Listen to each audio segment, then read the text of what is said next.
Hello everybody, welcome back to UNews, where we give you the facts so you can make your own opinions. Today we're going to be talking about the Democratic Party's stance on Joe Biden as the Democratic nominee for this year's presidential race. There's a lot going on with it, so I'll just jump right into it for you. Representative Lloyd Doggett, a Democrat from Texas serving his 15th term in Congress, has become the first House Democrat to publicly call for President Biden to step down as the party's nominee. Doggett, who represents an Austin-based district and is the second-ranking Democrat in the House Ways and Means Committee, cited Biden's recent debate performance against Donald Trump as the primary reason for his stance. In a statement, Doggett said, "My decision to make these strong reservations public is not done lightly, nor does it in any way diminish my respect for all that President Biden has achieved."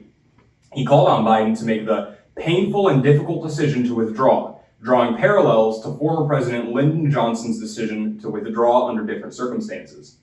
This call comes in the wake of Biden's debate performance against Trump, which has caused concern among his supporters. Many are questioning whether the 81-year-old Biden is the strongest candidate to face Trump, the presumptive Republican nominee, in November. The White House has responded to these concerns. Press Secretary Karine Jean-Pierre stated that they respect the opinions of party members, adding, "That's what makes this party different than the other side." Former House Speaker Nancy Pelosi weighed in on the situation, telling MSNBC that it's a legitimate question whether Biden's performance is an episode or is this a condition. However, she also emphasized that Biden is on top of his game in terms of knowing the issues and what is at stake. Other prominent Democrats have also commented on the situation. Representative Jamie Raskin suggested the possibility of Biden stepping aside before the Democratic National Convention in August. Senator Sheldon Whitehouse of Rhode Island expressed surprise at Biden's debate performance, stating, "I think people want to make sure that this is a campaign that's ready to go and win, that the president and his team are being candid with us about his condition." It's important to note that the Democratic National Convention is less than 2 months away, and Election Day is just 4 months from now. The timeline presents significant challenges for any potential change in the party's nominee. Senator Bernie Sanders, while describing Biden's debate performance as painful and expressing doubts about Biden's chances in November, doesn't support the idea of Biden stepping aside. In an interview with the Associated Press, Sanders said, "A presidential election is not a Grammy Award contest for the best singer or entertainer. It's about who has the best policies that impact our lives." He pledged to do everything he can to see Biden reelected and called on voters to adopt a maturity in viewing their options. Behind the scenes, discussions are taking place about potential replacements, including California Governor Gavin Newsom, Michigan Governor Gretchen Whitmer, and Vice President Kamala Harris. Potential vice presidential nominees such as Kentucky Governor Andy Beshear and California Representative Ro Khanna have also been mentioned. However, all of these individuals have publicly pledged support for Biden.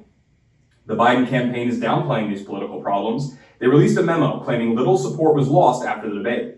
However, a CNN poll found that while Biden's favorability remains unchanged, 75% of voters believe the Democratic Party has a better chance with a different nominee. Despite these concerns, the Biden campaign reported raising $127 million in June, including $33 million on the day of the debate and its aftermath. Democratic National Committee Chair Jamie Harrison emphasized that party rules leave no room for alternatives, as Biden secured almost every delegate in the primaries. These delegates are pledged to reflect the voters' desires. State-level Democratic leaders are addressing concerns.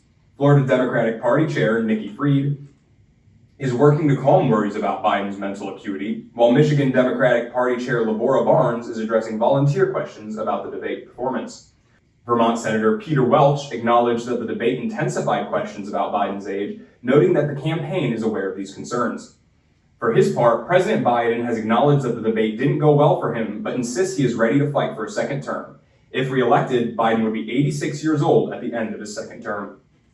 It is worth noting that control of both chambers of Congress is also at stake in November. Democrats currently hold a slim 51-49 majority in the Senate, while Republicans control the House by a small margin.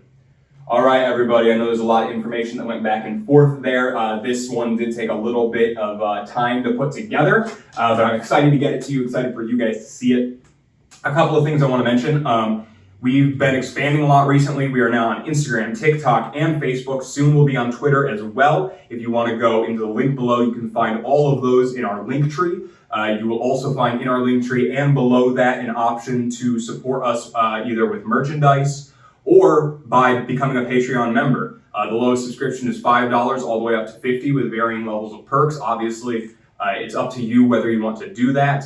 The entire purpose is to be able to help us fuel bringing you more content, having more people in the vision, and promoting ourselves and growing the vision and the mission of providing unbiased truth and unbiased news to the world. So with that, I'll let you guys have the rest of your day. And remember, don't let anyone tell you what to think. You have a great rest of your day.